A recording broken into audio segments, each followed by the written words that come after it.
ఆంధ్రప్రదేశ్లో లా కోర్సులో ప్రవేశాల కోసం నిర్వహించే AP LAWCET PGLCET 2026కు ఏర్పాట్లు పూర్తయ్యాయని తిరుపతి శ్రీ పద్మావతి మహిళా విశ్వవిద్యాలయం ఆధ్వర్యంలో మే 4వ తేదీన ఈ పరీక్షలు జరగనున్నాయి. రాష్ట్ర వ్యాప్తంగా 13 జిల్లాల్లోని 100 కేంద్రాల్లో ఆన్లైన్ పద్ధతిలో ఈ పరీక్షలు నిర్వహించనున్నారు. మే 4న 2 సెషన్లలో పరీక్షలు జరుగుతాయి. ఉదయం 9 గంటలకు 3 ఏళ్ల ఎల్ఎల్బి పరీక్ష, మధ్యాహ్నం 2 గంటలకు 5 ఏళ్ల ఎల్ఎల్బి, ఎల్ఎల్ఎం పరీక్షలు ప్రారంభమవుతాయి. ఈ ఏడాది మొత్తం 30,020 మంది అభ్యర్థులు పరీక్షలు రాయనున్నారు. ఇప్పటికే ఏప్రిల్ 20 నుంచి హాల్ టికెట్లు అందుబాటులో ఉంచినట్లు vice chancellor professor V Uma వెల్లడించారు. పరీక్షా కేంద్రాల్లోకి అభ్యర్థులను గంటన్నర ముందే అనుమతించనున్నట్లు తెలిపారు.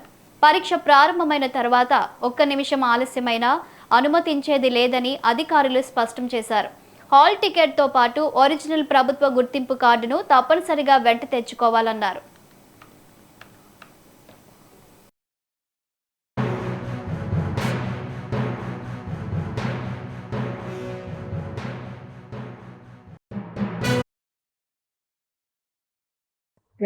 అడ్మిషన్స్ అప్లికేషన్స్తో కనుక పోల్చి చూస్తే ఈసారి దాదాపు 3,000 అప్లికేషన్స్ అధికంగా మేము రిసీవ్ చేసుకోవడం జరిగింది.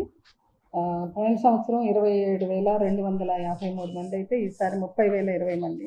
So nearly 3,000 increase in number of applications.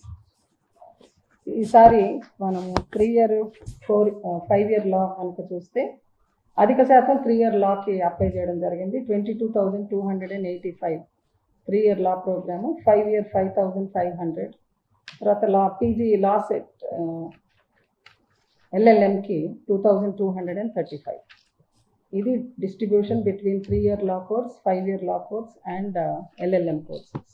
So చాలా ఎంకరేజింగ్గా ఉంది. లా కోర్స్ని చదవాలనుకునే వాళ్ళ శాతం ఇయర్ బై ఇయర్ పెరగడం మాకు ఆనందంగా ఉంది. కాకపోతే ఈసారి కొంచెం మేల్ డామినేషన్ కనిపిస్తుంది అప్లికేషన్స్లో. లాస్ట్ టైం ఎక్కువ మంది అమ్మాయిలు ఉన్నారు, ఈసారి ఎక్కువ మంది అబ్బాయిలు అప్లై చేయడం జరిగింది. అది అన్ని కోర్సెస్లో కూడా 3 ఇయర్ 5 ఇయర్ ఎల్ఎల్ఎంలో కూడా మనకి ఈ ఆధిపత్యం కనిపిస్తూ ఉంది.